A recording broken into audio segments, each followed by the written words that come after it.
दोस्तों, अभी तक के हमने पास्ट इंडेफिनिट टेंस और पास्ट कंटिन्यूअस टेंस को देखा और इन दोनों टेंसेस को हमने कंप्लीटली जाना। अब हम पास्ट परफेक्ट टेंस शुरू करने जा रहे हैं। तो आइए आज का ये लेक्चर शुरू करते हैं और जानते हैं कि पास्ट परफेक्ट टेंस की डेफिनेशन क्या है, इसका यूज़ क्या है और इसके हेल्पिंग वर्ब्स कौन कौन से हैं। तो देखिए, इसकी डेफिनेशन बहुत आसान है।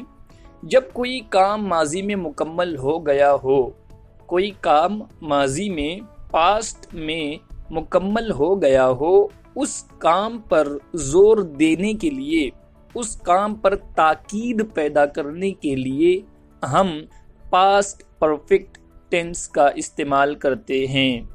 जब कोई काम माजी में मुकम्मल हो गया और उस पर जोर देना है कि मैंने ये काम कर लिया था, ये काम हो गया था, इस तरीके से जोर देना है, तो हम पास्ट परफेक्ट टेंस में ये बात कहेंगे, पास्ट परफेक्ट टेंस का इस्तेमाल करेंगे।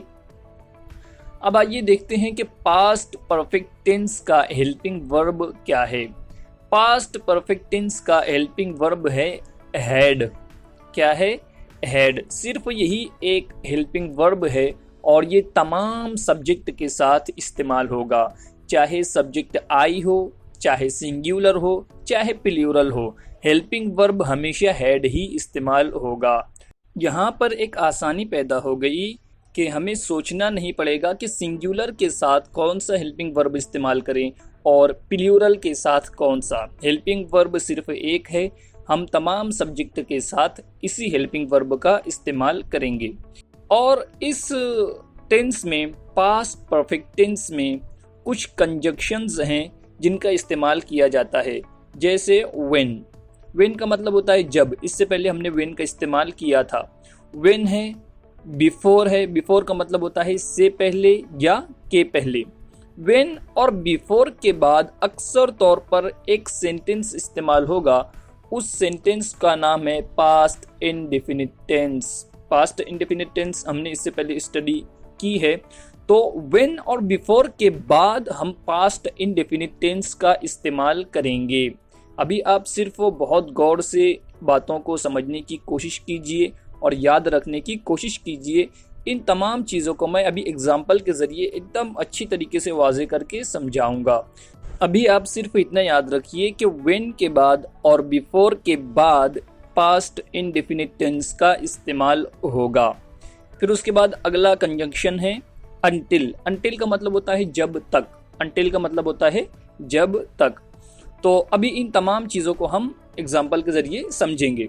आइए अब फार्मूला क्या है, फार्मूला देखते हैं, फार्मूले को भी समझ लेते हैं। सबसे पहले हम कायदे के मुताबिक सब्जेक्ट रखेंगे सेंटेंस में।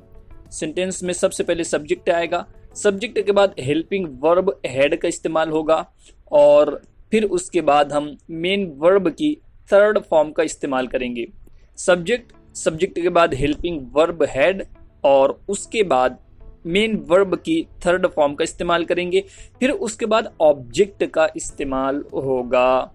सबसे आखिर में ऑब्जेक्ट इस्तेमाल होता है, हम सेंटेंस के आखिर में ऑब्जेक्ट इस्तेमाल करेंगे।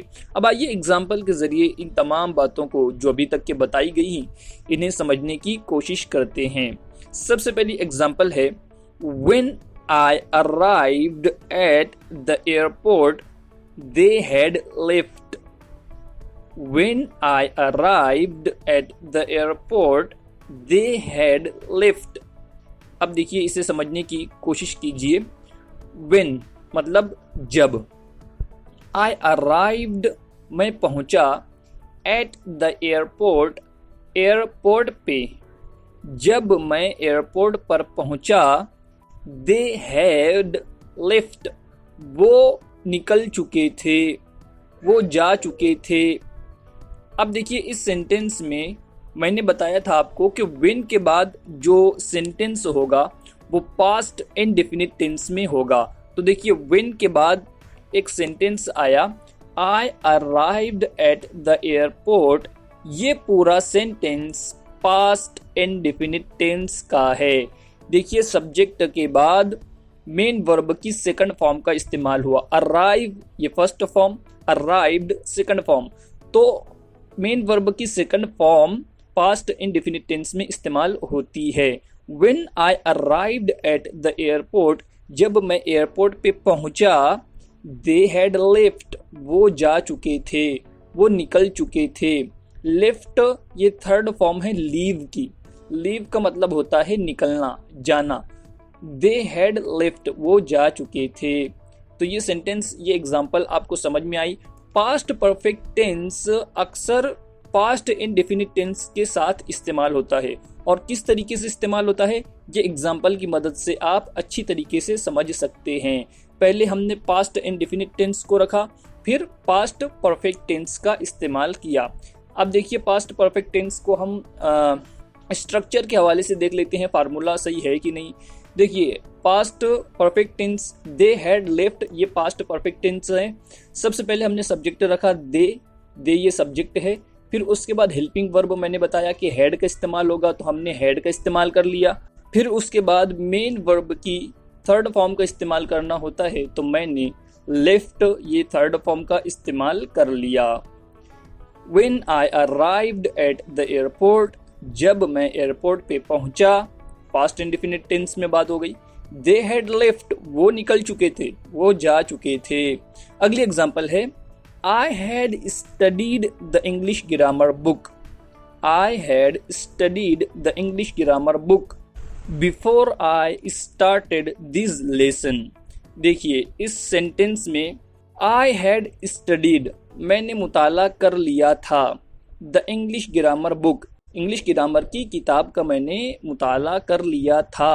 Before I started this lesson, इस लेसन के शुरू करने से पहले, इस लेसन के शुरू करने से पहले मैंने इंग्लिश ग्रामर की किताब का मुताला कर लिया था, इस इंग्लिश ग्रामर की स्टडी कर ली थी।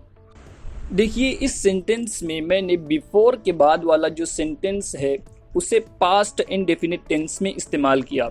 और मैंने आपको बताया था कि बिफोर के बाद अक्सर तौर पर पास्ट इंडेफिनिट टेंस का इस्तेमाल होगा। तो देखिए यहाँ पर मैंने बिफोर के बाद पास्ट इंडेफिनिट टेंस का इस्तेमाल किया, जो ग्रामेटिकली बिल्कुल करेक्ट है।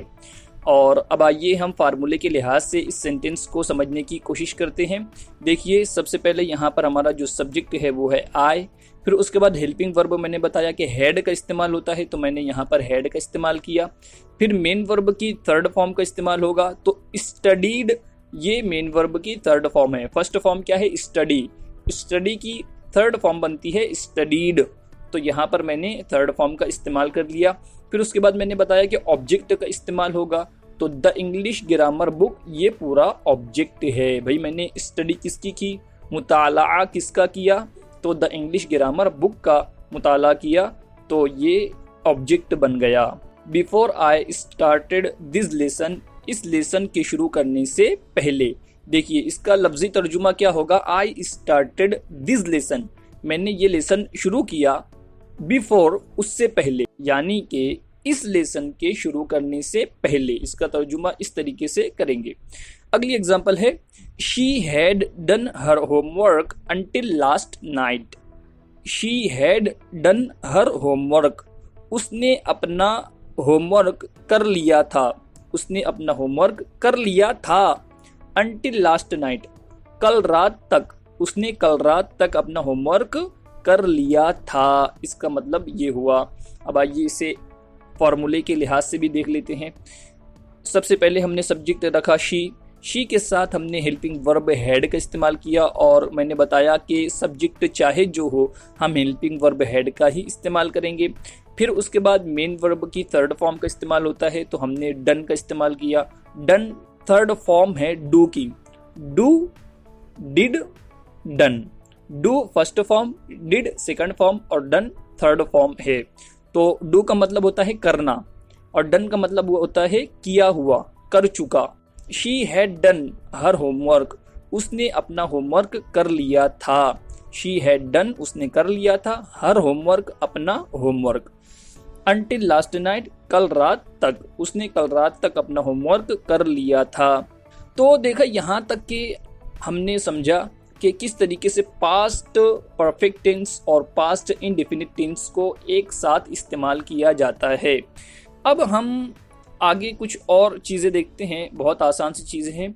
बिफोर के बाद हम अभी तक के पास्ट इंडेफिनिट टेंस को इस्तेमाल कर रहे थे, लेकिन याद रहे कि बिफोर के बाद हम आईएनजी फॉर्म का, वर्ब की आईएनजी फॉर्म का भी इस्तेमाल कर सकते हैं।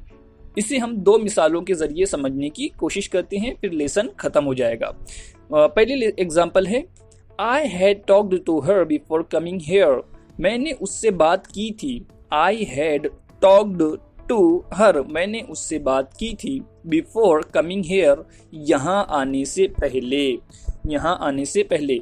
आगे, she had dressed before leaving. वो तैयार हो चुकी थी। बिफोर लीविंग, निकलने से पहले, वो निकलने से पहले तैयार हो चुकी थी। बिफोर के बाद कमिंग का इस्तेमाल, बिफोर के बाद लिविंग का इस्तेमाल, ये दोनों आईएनजी फॉर्म हैं। तो हम बिफोर के बाद आईएनजी फॉर्म का भी इस्तेमाल इस तरीके से कर सकते हैं। मुझे उम्मीद है यहाँ तक कि आपको लेसन समझ में आया होगा। अगर कोई कंफ्यूजन हुई हो, कुछ ना समझा हो, तो कमेंट करके ज़रूर पूछिए, मैं आपको जवाब दूंगा।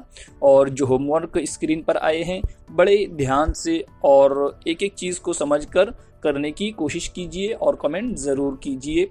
फिर मिलते हैं अगले लेसन में। अगर आपने इस लेसन को नोट नहीं किया तो बराए मेहरबानी इस लेसन को ज़रूर नोट कीजिए, क्योंकि ये थोड़ा सी कॉम्प्लिकेटेड है, लेकिन उसके बावजूद मैंने बहुत आसान करके समझाने की कोशिश की है। फिर मिलते हैं अगले लेसन में। अपना ख्याल रखिए और हमारे चैनल जहांगीर एकेडमी को लाजमी सब्सक्राइब कीजिए।